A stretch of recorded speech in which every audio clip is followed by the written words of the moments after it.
Strawberry ചാനലിലേക്ക് എല്ലാവർക്കും സ്വാഗതം.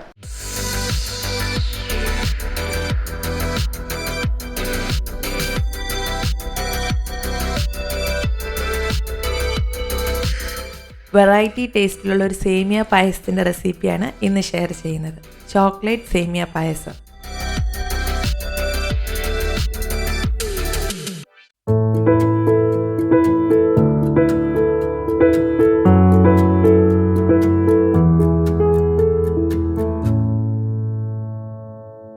ആദ്യം തന്നെ ഇതിലേക്കുള്ള കാഷ്യൂസും റൈസിൻസും ഒന്ന് ഫ്രൈ ചെയ്ത് വെക്കാം. അപ്പോൾ അതിനായിട്ട് 1 ടേബിൾ സ്പൂൺ ഓയിലാണ് ഞാൻ എടുത്തിരിക്കുന്നത്. ഇതിന് പകരമായിട്ട് ബട്ടറോ നെയ്യോ നിങ്ങൾക്ക് എടുക്കാം. ഇതിലേക്ക് 6-7 കാഷ്യൂസ് ഇട്ടൊന്ന് ഫ്രൈ ചെയ്തെടുക്കാം. കാഷ്യൂസിൻ്റെ എണ്ണം നിങ്ങളുടെ ഇഷ്ടത്തിനനുസരിച്ച് കൂടുതലോ കുറവോ എടുക്കാം. ഒരു ഗോൾഡൻ കളർ ആവുന്നത് വരെ ഒന്ന് ഫ്രൈ ചെയ്തെടുക്കാം. കാഷ്യൂസ് ഏകദേശം പാകത്തിനാകുമ്പോഴേക്കും നമുക്കിതിലേക്ക് റൈസിൻസ് കൂടി ചേർത്ത് കൊടുക്കാം. ഇത് വേഗം തന്നെ ബൾജായി വരും. ഇപ്പോൾ എല്ലാം തന്നെ ബൾജായി വന്നിട്ടുണ്ട്. ഇനി ഇത് കോരി മാറ്റി വയ്ക്കാം. അടുത്തായിട്ട് ഇതേ എണ്ണയിലേക്ക് സേമിയ ഇട്ടൊന്ന് ഫ്രൈ ചെയ്തെടുക്കാം. ഞാനിവിടെ 1/2 കപ്പ് സേമിയാണ് എടുത്തിരിക്കുന്നത്. അപ്പോൾ ഇത് റോസ്റ്റ് ചെയ്യാത്ത സേമിയാണ്. അതുകൊണ്ട് 2-3 മിനിറ്റ് ലോയ്ക്കും മീഡിയത്തിനും ഇടയിൽ ഒരു ഫ്ലെയിമിലിട്ട് ഇളക്കി കൊടുത്തുകൊണ്ടൊന്ന് റോസ്റ്റ് ചെയ്തെടുക്കാം. അഥവാ നിങ്ങൾ ഉപയോഗിക്കുന്നത് റോസ്റ്റഡ് സേമിയ ആണെങ്കിൽ ഇതുപോലെ റോസ്റ്റ് ചെയ്തെടുക്കേണ്ട ആവശ്യമില്ല. ഇതിപ്പോൾ റോസ്റ്റ് ചെയ്തെടുത്തിട്ടുണ്ട്. ഇനി ഇത് കുക്ക് ചെയ്തെടുക്കാനായിട്ട് ഇതിലേക്ക് 1 കപ്പ് വെള്ളം ചേർക്കാം. ഫ്ലെയിം ഒരു മീഡിയത്തിലേക്ക് മാറ്റി തിളയ്ക്കാനായിട്ട് വെയിറ്റ് ചെയ്യാം. ഇടയ്ക്കൊന്ന് ഇളക്കി കൊടുത്ത് നമുക്കിതൊന്ന് വേവിച്ചെടുക്കാം. ഒത്തിരി സമയമൊന്നും വേണ്ട, 3-4 മിനിറ്റ് കൊണ്ട് തന്നെ ഇത് കുക്കായി കിട്ടും. ഈ സമയത്ത് സേമിയ 100% വേവിച്ചെടുക്കേണ്ട കാര്യമില്ല. ഇനി നമ്മൾ ഇതിലേക്ക് പാലൊക്കെ ചേർത്ത് വീണ്ടും തിളപ്പിക്കുന്നുണ്ട്. അപ്പോൾ ഒരു 70% വേവായാലും മതി. ബാക്കി പാലൊക്കെ ചേർക്കുന്ന സമയത്ത് വേവായിക്കൊള്ളും. ഇതിപ്പോൾ ഈ ഒരു പാകത്തിന് വേവിച്ചെടുത്തിട്ടുണ്ട്. ഇനി ഇതിലേക്ക് പാല് ചേർക്കാം. 2 കപ്പ് പാലാണ് ചേർക്കുന്നത്. അപ്പോൾ 250 ml കപ്പാണ് യൂസ് ചെയ്തിരിക്കുന്നത്. അതായത് 1/2 ലിറ്റർ പാല് ചേർക്കുന്നുണ്ട്. നെയ്യൊന്നും മാറ്റാത്ത പാലാണ് ചേർക്കുന്നത്. ഇനി ഇതൊന്ന് ഇളക്കി യോജിപ്പിച്ച് തിളപ്പിച്ചെടുക്കാം. അപ്പോൾ പാല് ചേർത്ത് കഴിഞ്ഞാൽ പിന്നെ അടിയിൽ കരിഞ്ഞു പിടിക്കാൻ ചാൻസ് ഉണ്ട്. അതുകൊണ്ട് ഇളക്കി കൊടുത്തുകൊണ്ട് തന്നെ തിളപ്പിച്ചെടുക്കാം. ഇതിപ്പോൾ നന്നായിട്ട് തിളച്ച് തുടങ്ങിയിട്ടുണ്ട്. ഇനി ഫ്ലെയിം ഒന്ന് കുറച്ചിട്ട് 1 മിനിറ്റ് ഒന്ന് തിളപ്പിക്കാം. ഇനി നമുക്കിതിലേക്ക് മധുരത്തിന് ആവശ്യമുള്ള പഞ്ചസാര ചേർക്കാം. ഞാനിവിടെ 1/2 കപ്പ് പഞ്ചസാര, അതായത് 8 ടേബിൾ സ്പൂൺ പഞ്ചസാരയാണ് ഇപ്പോൾ ചേർക്കുന്നത്. അപ്പോൾ ഓരോരുത്തരുടെയും മധുരത്തിനനുസരിച്ച് പഞ്ചസാരയുടെ അളവ് സ്വല്പം കൂട്ടുകയോ കുറയ്ക്കുകയോ ചെയ്യാം. അടുത്തതായിട്ട് ഇതിലേക്ക് നല്ലൊരു ടേസ്റ്റിന് വേണ്ടി 1 ടേബിൾ സ്പൂൺ ബട്ടറാണ് ചേർക്കുന്നത്. ബട്ടർ തന്നെ വേണമെന്നില്ല, ബട്ടറിന് പകരം നെയ്യ് ചേർത്താലും മതി. രണ്ടാണേലും പായസത്തിന് നല്ല ടേസ്റ്റ് തന്നെയായിരിക്കും. ഇനി അഥവാ നിങ്ങൾ ആദ്യം ഫ്രൈ ചെയ്യുന്ന സമയത്ത് ബട്ടറോ നെയ്യോ ആണ് ഉപയോഗിച്ചിരുന്നതെങ്കിൽ ഈ സമയത്ത് ഈ ബട്ടർ ചേർക്കണമെന്ന് നിർബന്ധമില്ല.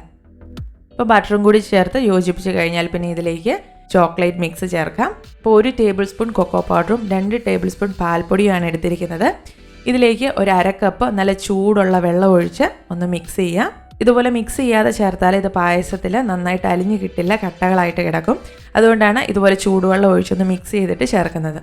കട്ടകളൊന്നുമില്ലാതെ നന്നായിട്ട് ഇളക്കി യോജിപ്പിച്ചാൽ പിന്നെ നമുക്ക് പായസത്തിലേക്ക് ചേർക്കാം. ഇനി വീണ്ടും നന്നായി ഇളക്കി യോജിപ്പിക്കാം.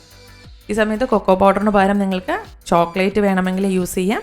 അപ്പോൾ ചോക്ലേറ്റ് ആണ് യൂസ് ചെയ്യുന്നതെങ്കിൽ പഞ്ചസാര ചേർക്കുമ്പോൾ അതനുസരിച്ച് കുറച്ച് ചേർക്കണം. പിന്നെ ഇപ്പോൾ ചേർത്ത പാൽപ്പൊടി ചേർക്കണമെന്ന് നിർബന്ധമില്ല, ഉണ്ടെങ്കിൽ ചേർത്താൽ മതി.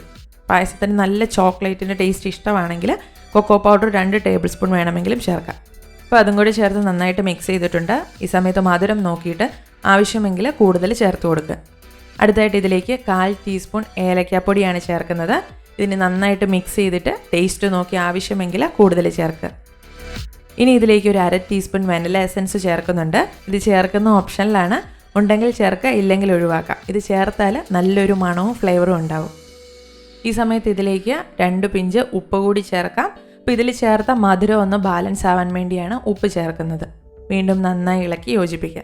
അവസാനമായിട്ട് ഇതിലേക്ക് നമ്മൾ ആദ്യം ഫ്രൈ ചെയ്ത് വെച്ചിരുന്ന കാഷ്യൂസും റൈസിൻസും കൂടി ചേർക്കാം. മാത്രമല്ല ഇതിലേക്ക് നമുക്ക് ഡേറ്റ്സോ ആൽമണ്ട്സോ നിങ്ങൾക്ക് ഇഷ്ടമുള്ള ഏത് ഡ്രൈ ഫ്രൂട്ട്സ് വേണമെങ്കിലും ഫ്രൈ ചെയ്ത് ചേർക്കാം. ഇനി അഥവാ നിങ്ങൾക്ക് ചോക്ലേറ്റ് ഫ്ലേവറുള്ള സേമിയ പായസം വേണ്ടെങ്കിൽ ഈ കൊക്കോ പൗഡർ അങ്ങ് ഒഴിവാക്കിയാൽ മതി. ബാക്കിയെല്ലാം ഇതുപോലെ തന്നെ ചേർത്താൽ മതി. നല്ല അടിപൊളി രുചിയിൽ സേമിയ പായസം റെഡി. അപ്പോൾ ഈ ഒരു കൺസിസ്റ്റൻസിയിലാണ് പായസം റെഡി ആയിട്ടിരിക്കുന്നത്. ഇത് ഇളക്കി കുറുക്കേണ്ട കാര്യമൊന്നുമില്ല. ഇപ്പോൾ കാണുമ്പോൾ ഇത് ഭയങ്കര ലൂസാണെന്ന് തോന്നും. പക്ഷേ ഇതൊന്ന് തണുത്ത് കഴിയുമ്പോൾ, ഇതിൻ്റെ പകുതി ചൂട് മാറി തണുക്കുമ്പോൾ തന്നെയും ഇത് നന്നായിട്ട് കുറുകി വരും. അപ്പോൾ ഇതുപോലെ ലൂസായിട്ടുണ്ടാക്കിയാൽ മാത്രമേ നമ്മൾ കുടിക്കുന്ന സമയത്ത് അത് കട്ടിയാവാതിരിക്കത്തുള്ളൂ. ഈ ഒരു പാകത്തിന് തന്നെ ഫ്ലെയിം ഓഫ് ചെയ്ത് മാറ്റി വയ്ക്കാം. അല്പം ഒന്ന് ചൂട് മാറിക്കഴിയുമ്പോൾ ഇത് പാകത്തിന് നല്ല കുറുകിയ കൺസിസ്റ്റൻസിയിലോട്ടാകും. ഇനി അഥവാ ഇത് കൂടുതൽ കുറുകിപ്പോയെങ്കിൽ കുടിക്കുന്ന സമയത്ത് വല്ലാണ്ട് തിക്കായി പോയാൽ കുറച്ച് ചൂട് പാലോ ചൂട് വെള്ളമോ ചേർത്ത് ലൂസാക്കിയിട്ട് സെർവ് ചെയ്യുക.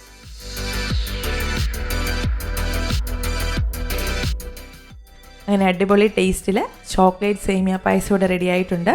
നിങ്ങളെല്ലാവരും ഇതൊന്ന് ട്രൈ ചെയ്ത് നോക്കണം. വീഡിയോയെ പറ്റിയുള്ള അഭിപ്രായങ്ങളും എന്തെങ്കിലും സംശയങ്ങളും ഉണ്ടെങ്കിൽ കമൻറ്റ് ബോക്സിലൂടെ ഞങ്ങളെ അറിയിക്കുക. വീഡിയോ ഇഷ്ടമായ ലൈക്ക് ചെയ്യുക, ഷെയർ ചെയ്യുക. മറ്റൊരു വീഡിയോയിലൂടെ കാണാം. എല്ലാവർക്കും നന്ദി.